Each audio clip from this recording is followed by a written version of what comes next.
예, 스포츠 엔터테인먼트 법률과 적용.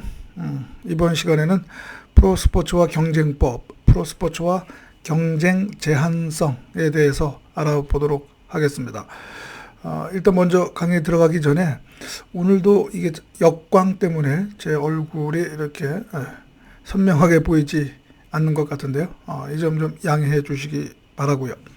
어차피 잘생긴 얼굴도 아니어서 여러분이 굳이 제 얼굴이 잘 안 보여도 상관은 없을 것 같습니다.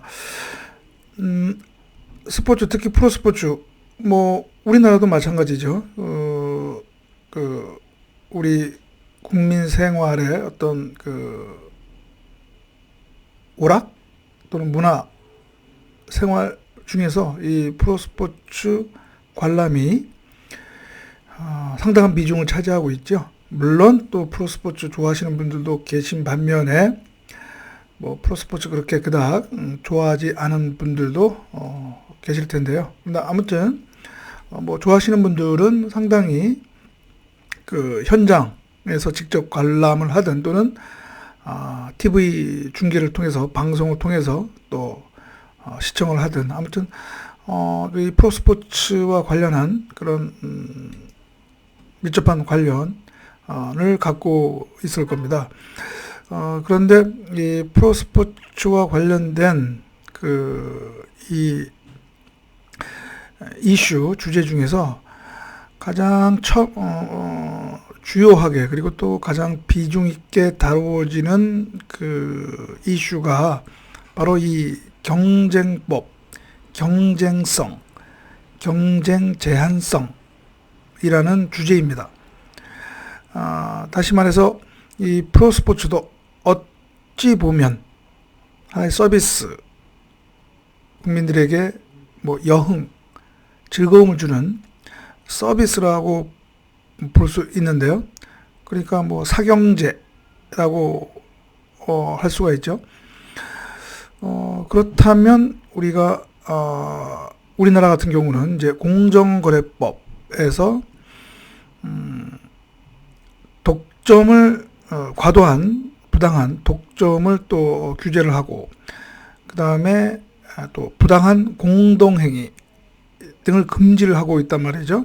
사업자 또는 사업자 단체에 대해서 그렇다면 그냥 언뜻 보기에는 이 프로스포츠에도 이러한 공정거래법, 독점 금지, 경쟁 제한성 이 관련된 그런 규율의 어떤 적용을 받는다라고 볼 수 있을 텐데 이따가 설명드리겠지만 다른 산업 분야에 적용되는 그러한 경쟁성 또는 독점 금지, 부당행위 금지 이런 것들이 프로스포츠에는 그대로 적용이 되지 않고 있단 말이죠. 현실에서도 마찬가지고 실무적으로도 마찬가지고요. 그래서 과연 그러한 문제와 관련해서 어떤 법리, 어떤 근거에서 그것이 또 이루어지고 있고 또 실제 그러한 법리에 따라서 이론적 배경을 통해서 실제 스포츠 마케팅, 그러니까 프로스포츠의 구단 운영 또는 선수 계약 포함한 그런 프로스포츠 구단 운영 및 리그 운영에 있어서 과연 어느 정도까지 그러한 경쟁법, 독점금지법이 적용되고 있고 또 그 한계는 무엇인지 이제 그런 것이 상당히 이제 중요하죠. 그래서 오늘은 바로 이제 그 이슈를 가지고 여러분들하고 한번 알아볼 텐데요. 또 시간상 모든 그 스포츠와 경쟁법과 관련된 모든 주제를 알아볼 수는 없지만 그러나 일단 주요한 개념 그리고 논리, 법리 그리고 이제 실제적으로 하나하나의 어떤 영역에 있어서 파트에 있어서 그래서 실제적으로 지금 어떻게 적용이 되고 있고 그 결과는 또 어떤지 그렇게 알아볼까 합니다. 그래서 일단은 첫 번째 시간에는 프로스포츠와 경쟁성, 경쟁 제한성과 관련된 이론적 배경 백그라운드를 한번 제가 설명을 드리고, 두 번째 시간, 세 번째 시간에는 구체적인 하나하나의 제도, 뭐 예를 들어서 통합 마케팅, 그 다음에 그러니까 이 프로스포츠와 경쟁 제한성과 관련된 구체적인 제도, 통합 마케팅, 뭐 그다음에 그 드래프트 제도, 그다음에 뭐 셀러리 캡, 이런 것들을 한번 살펴보도록 하겠습니다. 그래서 일단은 이 강의의 어떤 그런 의의라고 할까요? 이제 그 내용을 설명을 드렸고, 자 이제는 한번 본론으로 들어가도록 하겠습니다. 일단 이제 프로스포츠, 그리고 그 프로스포츠를 운영하고 있는 그 단체를 우리가 이제 법적으로 어떻게 그 성격을 바라봐야 되는가, 그것을 설명을 드리도록 하겠습니다. 물론 프로스포츠 중에는 이제 골프라고 하는 이제 개인 종목도 있고요. 있지만 보통 대개는 이제 프로스포츠는 팀 스포츠이죠. 축구, 뭐 야구, 농구. 우리나라 같은 경우는 축구, 농구, 야구, 배구가 대표적인 프로스포츠 종목이니까, 그런 경우에는 이제 여러 회원 구단이 하나의 리그를 구성을 하고, 그 리그를 운영하는 하나의 독립된 주체, 법인이 있죠. 예를 들어서 프로야구 같은 경우는 KBO, 프로농구 같은 경우는 KBL 이 있단 말이죠. 그래서 그 프로스포츠와 그 단체의 그 법적 성격을 어떻게 봐야 되는가, 그것이 이제 이 프로스포츠와 경쟁법, 경쟁성이라고 하는 주제를 파악하는 데 있어서 첫 이제 기초가 되는 것이죠. 그래서 그거에 대해서 한번 먼저 설명을 드리면, 먼저 일단 아까도 제가 잠깐 언급했지만 프로스포츠도 서비스의 일종이다라고 볼 수가 있겠죠. 예. 관중들한테, 이제 경기장을 찾는 관중들한테는 입장료를 받고 경기라고 하는 그 서비스를 이제 제공을 하고 있는 거죠. 당연히 이제 이 프로스포츠는 또 어떻게 보면 이제 사경제, 사적 그 경제 영역이죠. 뭐 국가가 이거를 생산을 하고 국가가 국민들에게 제공하는 서비스는 아니니까, 당연히 이제 그 사적 경제 영역이라고 얘기할 수 있는데, 이런 얘기가 있죠. 간혹가다가 이 프로스포츠를 공공재라고 얘기하는 사람들이 있습니다. 특히 이제 어떤 경우에 이제 이 공공재 얘기를 하느냐 하면, 뭐 경기장 건립, 그 다음에 뭐 경기장 건립이라든가 이런 데 있어서, 그러니까 프로스포츠에 대한 어떤 국가 정부의 지방자치단체의 지원을 강조하면서, 그 근거로서 이 프로스포츠는 공공재 서비스이니까 당연히 중앙정부 또는 지방자치단체가 지원을 해줘야 된다, 이제 그런 얘기를 하는 거죠. 예. 그러면 과연 진짜 이 프로스포츠를 공공재라고 얘기할 수 있는가? 개념적으로, 개념적으로요. 또는 뭐 경제학적 그 개념으로, 또는 사회학적 개념으로 공공재라고 할 수 있는가를 알아볼 텐데, 요거와 관련해서 제가 몇 년 전에 제가 그 언론 매체에 정기적으로 기고했던 그 칼럼에서 제가 그 문제를 다뤘는데, 그 칼럼을 소개하는 것으로 제가 설명을 드리도록 하겠습니다. 기본적인 내용들은 다 그 칼럼에 들어있기 때문에 제가 여러분들한테 그 칼럼을 보여드리면서 설명을 하겠습니다. 자, 제목이 프로스포츠는 공공재일까 사유재일까? 최근 도박, 승부 조작 등 반사회적 모습을 보면 공공재 주장은 공연불. 이렇게 제가 제목을 달았죠. 예. 공공재일까 사유재일까? 제가 이 칼럼을 쓰게 된 거는 제가 이제 2015년 11월 달에 썼는데, 그때 어떤 일이 있었느냐면 그 프로축구 관련해서 수원 월드컵 경기장 안에 이제 광고 영업권 논란이 있었는데요. 그 수원 월드컵 경기장의 그 관리 운영 주체는 재단법인 경기도 수원 월드컵 경기장 관리재단이고요. 이 경기장을 이제 임대해서 사용하고 있는 것이 이제 수원 삼성 프로축구단인데, 이 광고 영업권 관련해서 논란이 있었습니다. 그런데 그 논란 중에서 이제 그 수원 삼성 구단 측 입장을 옹호하는 사람들이 그 옹호의 어떤 근거로서 제가 잠깐 아까 언급한 것처럼 프로축구, 프로스포츠는 공공재다라고 얘기를 했단 말이죠. 꼭 그것뿐만 아니라 이제 이 공공재라고 하는 말은 프로축구뿐만 아니라 프로야구계에서도 많이 사용이 됐었죠. 특히 이제 그 어느 이제 해설가는 TV에서 중계하는 도중에도 이런 그 공공재라는 개념을 상당히 이제 강조를 하셨는데, 과연 이게 프로스포츠를 공공재로 볼 수 있는가라고 하는 것에 대해서 먼저 공공재라고 하는 그 의미를 알아봐야 되겠죠. 사전적인 의미를 보면 공공재, 우리가 보통 public good이라고 하는데요. public goods라고 하는데, 이것은 사전적으로는 경제 주체에 의해서 생산이 이루어지면 구성원 모두가 함께 소비할 수 있는 재화나 서비스를 얘기하죠.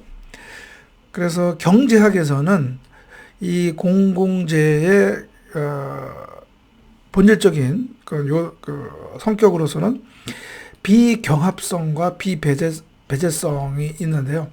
비경합성이라고 하는 것은 뭐냐면, 한 사람이 소비한다고 해서 다른 사람이 소비할 수 있는 기회가 줄어들지 않는다는 의미. 이것을 우리가 이제 비경합성이라고 하고요. 비배제성은 대가를 치르지 않는 사람도 소비해서 배제할 수 없다는 의무입니다. 이것이 경제학에서는 공공재의 어떤 그 본질적인 성격인데요. 그렇다면 이 공공재의 대표적인 것이 국방 서비스, 치안 서비스, 도로, 철도, 항만 등의 교통 서비스이죠. 예. 이런 것들은 우리가 바로 이 비경합성, 비배제성 성격을 갖고 있기 때문에 공공재라고 볼 수가 있게 되는 것이죠. 그렇다면 프로스포츠는 과연 이런 그 비경합성 또는 비배제성을 갖고 있는가? 우리가 봤을 때 어렵죠. 비공공재로 보기는 어렵죠. 왜냐하면 프로스포츠 경기는 사경제 주체인 프로스포츠 단체, 구단, 선수단, 스태프 사이의 계약에 의해서 형성이 되고 그들의 자유의사에 의해 소멸될 수도 있는 것이죠. 그러니까 생산이라는 측면에서는 공공재의 특성을 갖고 있지 못한 것이죠. 여러분 이해되시나요? 그러니까 계약에 의해서 이 프로스포츠라는 것은 사라질 수도 있는 거기 때문에 이 공공재의 특성을 갖고 있는다고 볼 수가 없고요.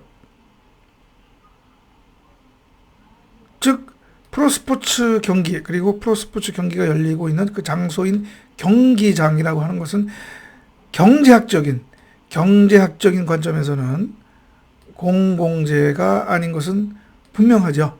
예. 그렇습니다.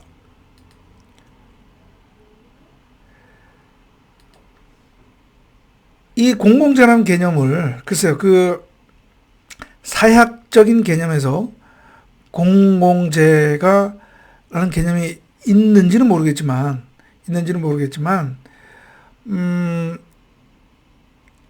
이 경제학적 개념에서는 프로스포츠는 공공재는 아니다 얘기할 수 있는 것이고, 아마 그 공공재다라고 얘기하는 분들은 이 국민들에게 여가활동 제공이라고 하는 이 문화 서비스를 제공한다는 측면에서 그런 어떤 뭐 사회공익 또는 공헌적 기능을 강조를 해서 공공재다라고 얘기할 수는 있겠지만, 경제학적 개념에서는 공공재는 될 수는 없고, 굳이 그런 논리를 따지자면 그것은 이제 사회문화적 개념이다. 사회문화적 측면에서 그냥 뭐 공공재라고 할 수는 있겠다라고 하는 것이죠. 예. 그래서 이 공공재, 이 경제학적으로 공공재로 보기는 어렵다. 그 다음에 또 이제 공공재라고 볼 때 어떤 그 문제점이 뭐냐 하면, 말 그대로 공공재이기 때문에 어떤 공익적, 공헌적 기능과 역할을 우리가 얘기해야 되는데, 그렇다면 과연 프로스포츠가 그러한 역할을 제대로 하고 있는가 라고 우리가 얘기할 수도 있겠죠. 그걸 한번 물어볼 수가 있겠죠. 제가 이 칼럼에서 얘기했지만, 뭐 선수들의 해외 원정 도박이라든가 불법 도박, 뭐 심지어 승부 조작 사건 같은 거 프로스포츠가 많이 발생하고 있죠.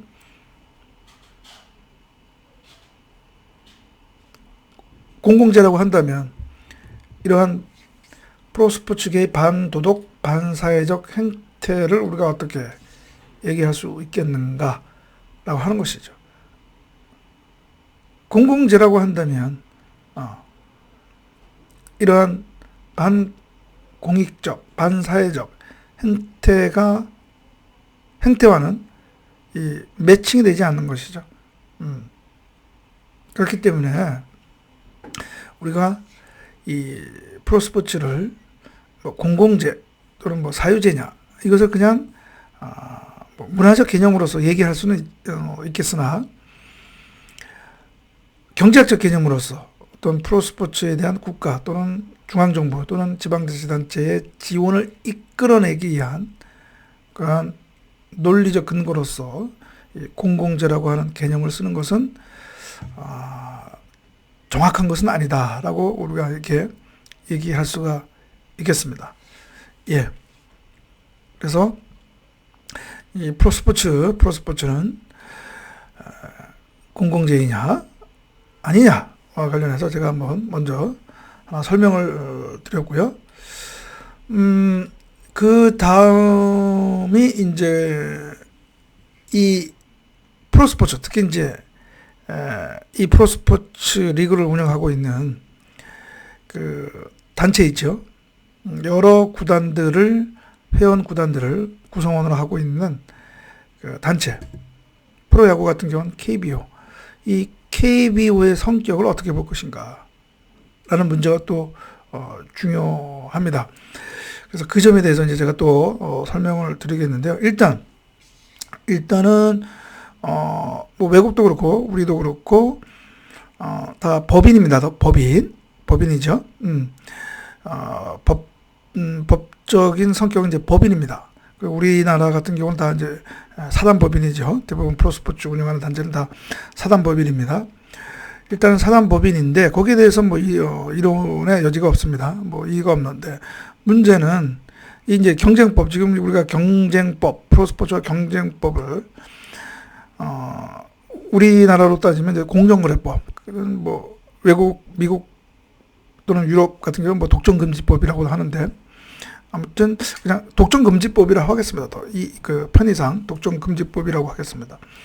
이 독점금지법에서는 금지하고 있는 행위 중에 뭐가 있느냐는 사업자 단체의 부당한 공동행위를 금지하고 있단 말이죠. 제가 이따가 뭐 설명드릴 텐데, 우리나라에서도 이러한 독점금지법 위반 관련 그런 그 사건이 있었을 때 거의 대부분이 다 사업자 단체의 이러한 부당한 공동행위 관련 사건입니다. 그런데 그 독점금지법 위반이 되기 위해서는 이러한 프로스포츠를 운영하고 있는 이러한 법인을 우리가 사업자 단체로 봐야 되겠죠. 이해하시겠죠? 사업자 단체의 부당한 공동행위 금지니까. 그러면 여기서 이제 이런 문제가 나올 수 있겠죠. 사업자 단체가 아니라고 본다면 법리적으로 사업자 단체가 아니고, 그러니까 여러 개의, 여기서는 그러니까 사업자 단체라고 하는 것은 뭐냐면 각각의 사업자, 그러니까 여기서의 사업자는 회원 구단 팀이 되는 것입니다. 예. 물론 그 구단 팀도 이제 법인이죠. 주식회사, 대부분이 이제 주식회사인데, 주식회사를 하나의 사업자이고 그 사업자들이 하나의 단체를 결성한다는 것이죠. 그래서 만약에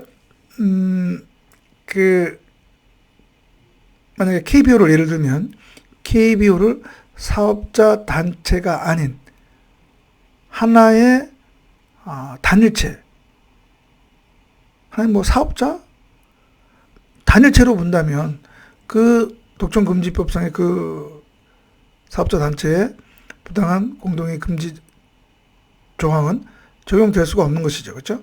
그래서 실제 그러한 법리적 다툼이 있었던 것입니다. 그래서 제가 하나 공정위 결정문을 하나 보여드리면 지금 여러분 잠깐만요. 제가 잘 보이고 있는 너무 좀 작은 것 같은데 제가 조금 확대를 하겠습니다. 보이시죠? 너무 큰가? 조금 더 크겠습니다. 지금 여러분들 화면에서 보는 요 공정위 결정문은 2001년도에 그때 프로야구 선수 협의회가 제기했던 한국 야구위원회 KBO의 사업자 단체 금지 행위에 대한 것이거든요. 그래서 그때 KBO 규약상 대면 계약 제도, 보류 기간 제도, 그다음에 또 자유계약 선수 제도 이런 것들에 대해서 이것이 이제 부당한 사업자 단체의 부당한 행위다라고 그 문제를 제기했었는데 이 공정위가 대부분 이제 프로야구 선수 협회의 그 주장을 받아들여서 그 시정을 요구하는 그냥 시정 조치를 내렸는데 이 결정문이 이제 요 결정이 그 사건의 결정문입니다. 그래서 제가 이거 사이버 캠퍼스에 올리겠습니다. 여기서도 이제 KBO 측이 자신들이 항변 방어하는 그 논리로 어떤 걸 그랬느냐 하면 제가 조금 전에 말씀드렸던 KBO는 사업자 단체가 아니다라고 하는 그런 논리를 편해서 이제 얘기를 했는데요. 여기 보시면 아까 이거 어디 갔지? 여기 나왔구나. 자, 지금 화면에 나오시죠? 자, 이제 사업자 단체의 적격 여부 이렇게 돼서 자, 하나의 구성 사업자 프로야구는 제가 조금 밑으로 볼까요? 예. 하나의 구성 사업자가 독자적으로 사업을 수행할 수 없기 때문에 프로야구는 미국의 판례에서 보는 바와 같이 개별 사업자들이 집합적으로 하나의 경제적 단일체, 싱글 엔티티를 형성하는 경우에 해당해서 법상 사업자 단체에 해당하지 않는다. 즉 이것을 이제 우리가 싱글 엔티티 시어리, 그러니까 경제적 단일체 이론이라고 하는데요. 다시 말하면 여러 사업자가 모인 하나의 단체가 아니라 그 KBO KBO가 운영하고 있는 프로야구 리그라고 하는 그것이 하나의 그냥 경제적 단일체이다. 사업자 단체가 아니고 경제적 단일체가 아니기 때문에 KBO에서 규약으로 정한 여러 가지 제도들, 그런 제도들이 선수의 어떤 권익을 제한한 측면이 있다 하더라도 그것이 부당하다고 얘기할 수 없다라고 하는 이제 그런 논리입니다. 이제 거기에 대해서 공정거래위원회는 어떻게 판단을 하고 있느냐 하면, 경제적 단일체로서의 사업자 인지의 여부는 그것은 그런 일반적으로 얘기할 것이 아니라 구체적 개별적인 사건마다 별도로 판단되어야 된다라고 얘기하면서, 조금 전에 얘기했던 이 시카고 불스 사건에서도 이 경제적 단일체 이론은 방송권 판매와 관련하여서만 얘기된 것이지, 선수들과 관련된 문제에서는 경제적 단일체가 아닌 합작 투자 사업체, 즉 조인트 벤처로서의 범죄를 적용하고 있는 것이다. 따라서 지금 이 사건에서 논란이 되고 있는 여러 제도들은 방송권 판매가 아닌 선수들의 어떤 권익, 선수 계약 시장에 관한 문제이기 때문에 그것은 경제적 단일체 이론이 적용된다고 보기 어렵다, 이렇게 판단을 했습니다.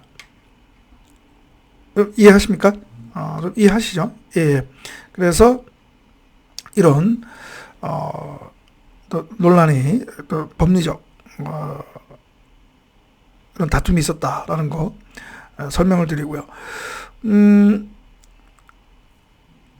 여기서 나와 있는 것처럼 이러한 프로스포츠 리그를 이 싱글 엔티티로 볼 것이냐, 또는 여기서 나온 것처럼 조인트 벤처로 볼 것이냐, 또는 심지어는 이제 카르텔로 볼 것이냐, 이런 것들이 스포츠법 밖에서, 또는 이런 스포츠 이쪽계에서, 실무계에서 많이, 그 외국에서는, 뭐 국내에서는 그렇게 논의가 많이 되는 것 같지는 않은데요.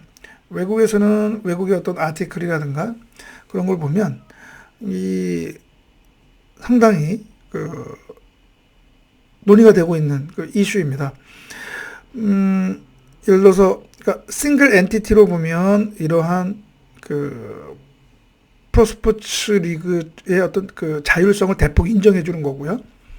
근데 결과적으로, 그러니까 싱글 엔티티 이론을 인정을 하면 독점금지법 적용이 되지는 않는 거예요. 거의 다 그러니까 독점금지법의 예외에 해당하게 되는 것이죠.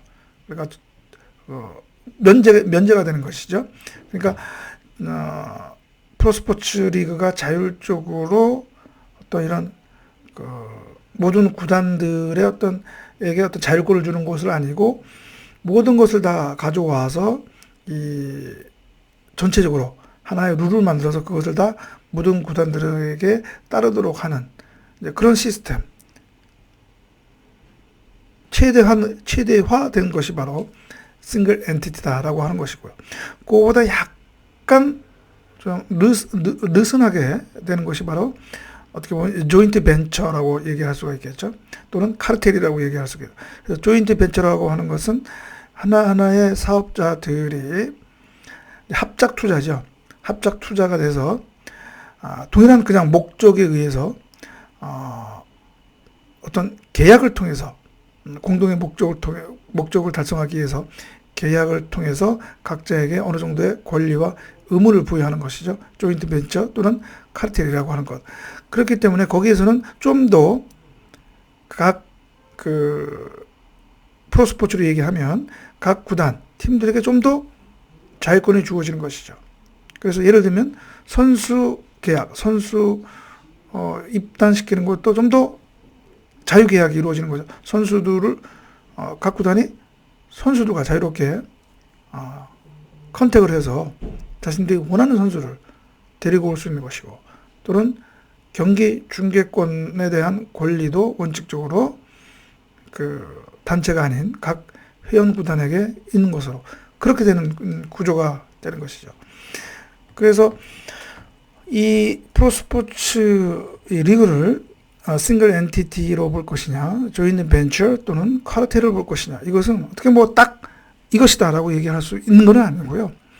각국의 프로스포츠 리그의 어떠한 규약의 형태, 모습을 통해서 우리가 싱글 엔티티에 좀 더 가깝다 또는 조인트 벤처로 봐야 된다, 이렇게 얘기할 수 있는 것입니다. 꼭 뭐 싱글 엔티티다, 조인트 벤처다, 이렇게 단정 하나로 그냥 획일적으로 얘기할 수 있는 문제는 아니고요.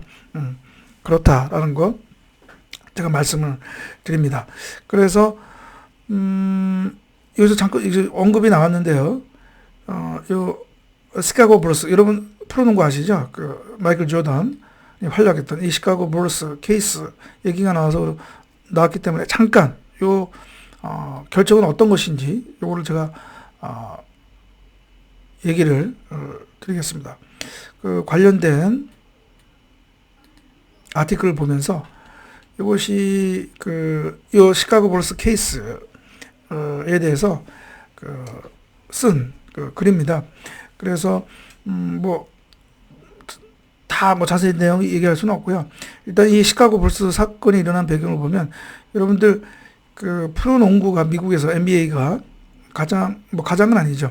아무튼 아주 흥행이 됐던 시기가 바로 마이클 조던이 활약했던 때이죠. 그죠? 시카고 불스 소속 선수로서. 그래서 그때 보면은 1980년대 후반부터 90년대까지 이 마이클 조던 선수 그리고 시카고 불스 때문에 중계권 수입이라든가 또는 이런 다른 머천다이징 수입이라든가 이런 것이 대폭 늘어났다고 하더라고요. 그 마이클 조던 때문에. 그래서 프로스포츠가 흥행되려면 여러 가지 요소 중에 이 빅스타가 있어야 된다는 얘기가 그래서 나온 것 같습니다. 그래서 아무튼 이 시카고 불스는 마이클 조던으로 인해서 전국구 팀이 됐죠. 전국적으로 인기가 있는 팀이 됐단 말이죠. 그런데 이제 중계권 판매와 관련해서 어떤 문제가 있느냐면, 그때 이제 NBA의 이 중계권 판매 시스템은 슈퍼스테이션 폴리스라고 해가지고요. 그냥 간단하게 여러분 이해하기 쉽게 말씀드리면, 전국적인 커버리지가 있는 그런 방송사와의 계약은 이 NBA가 하고, 그 전국적인 커버리지, 그러니까 전국적인 네트워크를 가지고 있는, 그러니까 전국을, 미국 전역을 커버리지 하지 않는 그 지역만을 커버리지하는 방송사와는 각 구단들이 계약을 할 수 있도록, 그리고 예외적으로 전국 전 권역을 미국 전역 커버할 수 있는 방송사와 계약할 경우에는, 그러니까 이제 자신들 홈게임을 얘기하는 거죠. 홈게임에 대한 중계 방송을 얘기하는 것이죠. 그것은 한 시즌당 20게임으로 이렇게 축소를 했었습니다.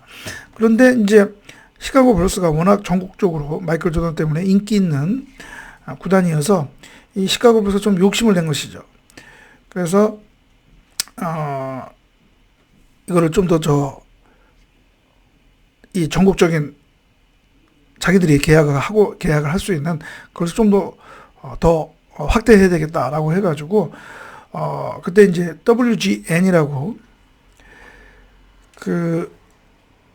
중계권을 이 WGN에게 판매하는데, 이 WGN의 어떤 네트워크에 의해서 그것이 전국적으로 커버가 될 수가 있었는데, 전국적으로 커버되는 것을 25게임으로까지 확장을 시켜 놓은 거죠. 그러니까 NBA 입장에서 보면 자기들의 어떤 그런 정책에 침해를 가져오는 것인가, 너희들 25개 게임까지 할 수는 없고 20게임으로 줄여라라고 했던 것이죠. 그러니까 이제 시카고 불스하고 그 WGN은 우리는 그건 따를 수 없다라고 소송을 제기를 했던 것이죠. 그래서 처음에는 1심에서는 시카고 불스하고 WGN이 또 이겼습니다. 이겼고 또 항소심, 그다음에 또 항소심에서 또 이제 그 1심에서 바로 NBA가 제기했던 것이 바로 아까 말씀드렸던 싱글 엔티티. 그러니까 NBA는 그 프로 바스켓볼은 리그는 이게 싱글 엔티티이기 때문에 그런 제한을 둬도 그것은 부당하다고 볼 수 없다라고 주장했지만, 그러나 1심 재판부에서는 싱글 엔티티 이론을 인정하지는 않았고요. 2심에 가서는 싱글 엔티티 이론을 인정을 받았지만, 그러나 결론적으로는 그것을 결과에 있어서는 NBA가 이제 패소를 했었습니다. 그리고 다시 대법원에 그 사건을 가지고 이제 지루한 법적 공방을 하다가 결국은 양측이 서로 이제 합의를 하게 되는 거죠. 합의를 하게 돼서 문제를 해결했는데, 어떻게 합의를 하게 됐느냐 하면, 제가 그 해당 부분을 어디 나와라. 여기 있겠죠. 예. 어떻게 보면 이제 뭐 서로 이제 조금씩 양보를 해서 그걸 조정하는 그런 서로 합의를 했습니다. 그래서 어떻게 보면 뭐 일단은 법적으로는 그런 NBA 같은 경우는 슈퍼스테이션 폴리스, 그러니까 미 전역을 커버하는 것은 NBA가, 그러나 지역을 커버리지 하는 것은 프랜차이즈 팀이 갖고 있고, 그러나 예외적으로 그 지역 팀이 전국망을 갖고 있는 방송사 중계할 수 있는 것은 또 제한적으로 몇 개만 갖고 있고, 그렇게 하는 시스템이 지금 이렇게 통용이 되고 있고요. 이것은 NBA뿐만 아니라 프로야구 등 다른 프로스포츠에도 지금 일반적으로 적용되고 있는 시스템이라고 볼 수가 있겠습니다. 그래서 여기서 이제 싱글 엔티티 이제 이론이 나왔다라고 우리가 얘기가 되어지는 것이죠. 예. 그래서 이런 싱글 엔티티 이론이 있었다라고 말씀을 드리고요. 그래서 이제 그런 과연 프로스포츠에 있어서, 리그에 있어서 운영에 있어서 여러 가지 이제 제도라든가 정책들이 있게 되는데, 그런 정책 중에서 이 프로스포츠 리그라고 하는 것은 각 회원 구단, 회원 팀들의 결합에 의해서 이제 운영이 되는데, 각 회원 팀 구단들도 독립된 주체이죠.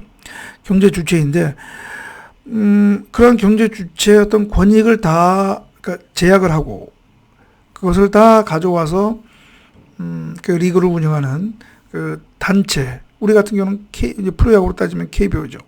KBO가 통할적으로 관리하고, 물론 100%는 아니지만, 관리하고 하는 것. 과연 그것이, 회원 구단, 그것으로 인해서 회원 구단의 자율성뿐만 아니라 선수들의 어떤 권익 침해 문제가 제기된다. 그런 것과 관련해서도 공정성이 문제가 제기되고 있는데, 그러한 것에 대해서 태클을 걸려면 바로 대표적인 것이 바로 독점금지법이라는 것이죠. 경쟁법.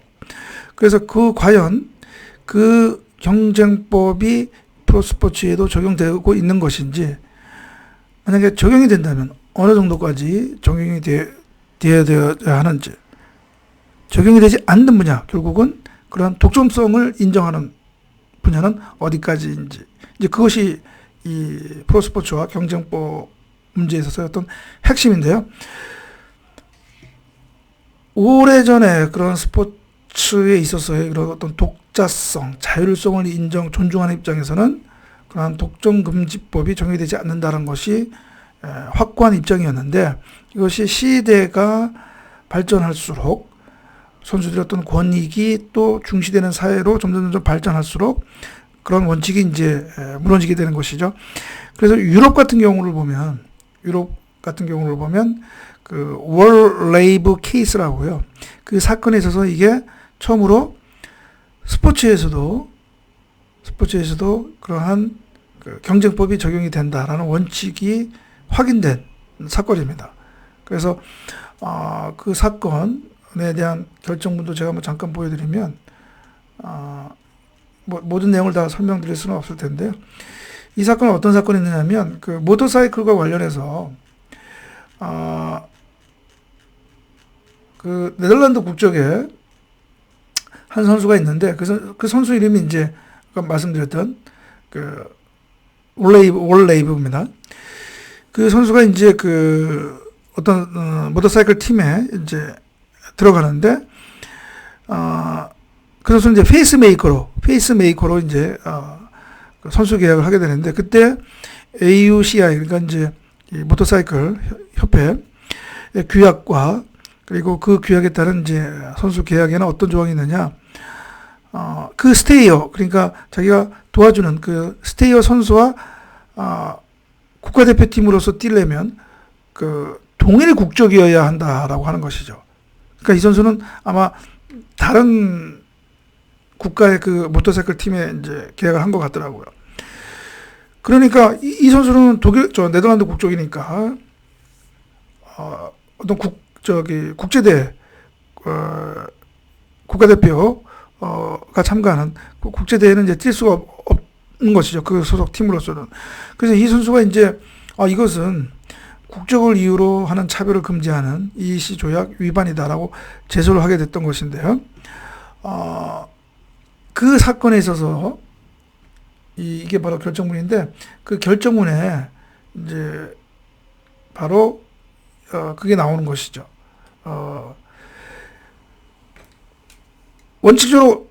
원칙적으로 경제적 활동이 아닌, 그리고 개인의 어떤 이익과 관련이 없는 어떤 경제적 활동이 아닌 이런 국가대표 스포츠팀 구성과 같은 이런 거에서는 이러한 그 이후에 경쟁 관련한 그 조약의 조항이 적용되지 않는다.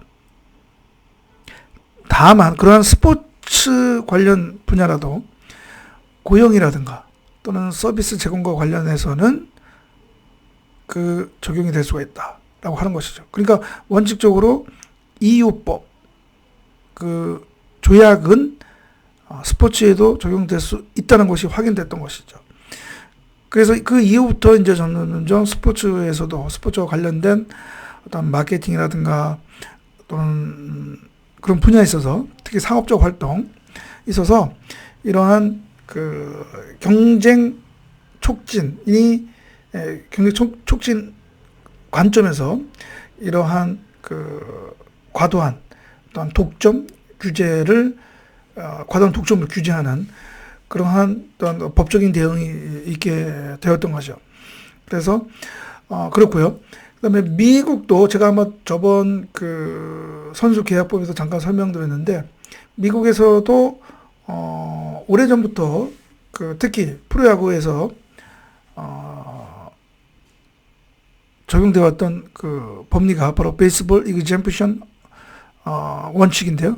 그러니까 프로야구와 관련해서는 그런 독점금지법이 적용 제외다라고 하는 것들, 그것이 오래전부터 있어 왔지만, 그러나 그것이 이제 선수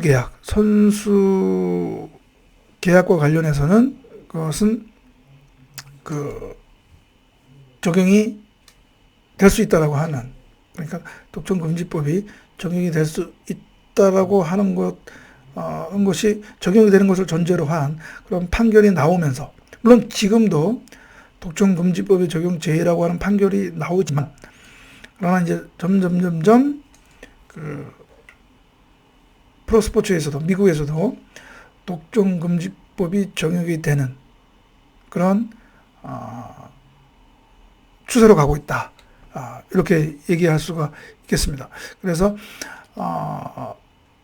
어떻게 보면 결론적으로 말씀을 드리면, 이젠 프로스포츠에서도 과거와 달리 독점금지법이 적용이 제외되는 영역이 아니라 프로스포츠에 대해서도 독점금지법, 그러니까 반경쟁적인 어떤 경쟁 제한적인 그러한 규율, 제도에 대해서는 독점금지법에 의해서 그것을 규제할 수 있게 된다라고 하는 것이죠.